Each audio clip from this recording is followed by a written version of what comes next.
வணக்கம் நண்பர்களே. நேரம் சரியாக 10 மணி. இரவின் மடியில் நுழைந்திருக்கிறீர்கள். என்னிடம் பேசாமல் போ, கவலை இல்லை. ஆனால் என் குறுஞ்செய்திகளிடம் மட்டும் தயவு செய்து கொஞ்சம் கருணை காட்டு. ஏனென்றால் அவை உன் முகவரிகள் மட்டுமே அறிந்தவை. சமீபத்தில் வாசித்த ஒரு அழகான கவிதை. ஏன்னா நம்மள நிறைய பேருக்கு இன்றைக்கி எல்லாருக்கும் ஏதோ ஒரு காலகட்டத்தில் எங்கேயோ ஒரு இடத்துல எதையோ நோக்கி ஓடிட்டுருக்கோம். மனசில் நிறைய அழுத்தம் இருக்குது, வலி இருக்குது, ஏமாற்றம் இருக்குது. இது எல்லாத்தையும் தாண்டி குடும்பத்துக்காக ஓடுறோம், ஏதோ ஒரு விஷயத்துக்காக நம்ம ஓடிட்டுருக்கிறோம். ஆனால் நமக்குன்னு ஒரு நபர்கள், நமக்கு பிடித்த நபர்கள், நம்மை பிடித்த நபர்கள் யாராவது இருப்பாங்க.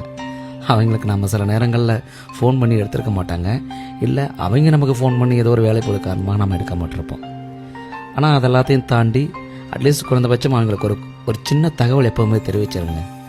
ஏன்னா அவங்க உங்கள் மெசேஜுக்காக வெயிட் பண்ணிகிட்ருக்காங்க.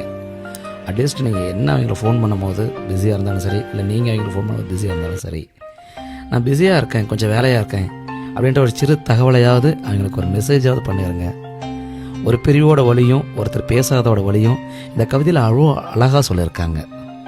அதனால் யாரையுமே அவாய்ட் பண்ணாதீங்க. முடிஞ்சவர்களும் ஒரு தகவலை அவங்ககிட்ட சொல்லிடுங்க.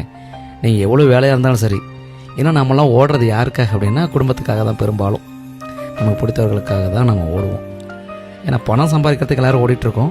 அதை தாண்டி அது நம்ம யாருக்கு சம்பாதிக்கிறோம் அப்படிங்கிறத விட அது அவங்ககிட்ட ஒரு தகவல் சொல்லிட்டா போதும், அவங்க அதுக்கேற்ற மாதிரி தயாராகிக்குவாங்க அப்படிங்கிறது தான் எனக்கு இன்றைக்கி சொல்லணும்னு தோணுன விஷயம். இந்த விஷயம் உங்களுக்கு ரொம்ப பிடிச்சிருக்குன்னு நினைக்கிறேன். மறக்காம கமெண்ட்டில் சொல்லிட்டு ஃபாலோ பண்ணி அதில் கொடுங்க. மீண்டும் தொடர்ந்து பேசுவோம். நன்றி நண்பர்களே.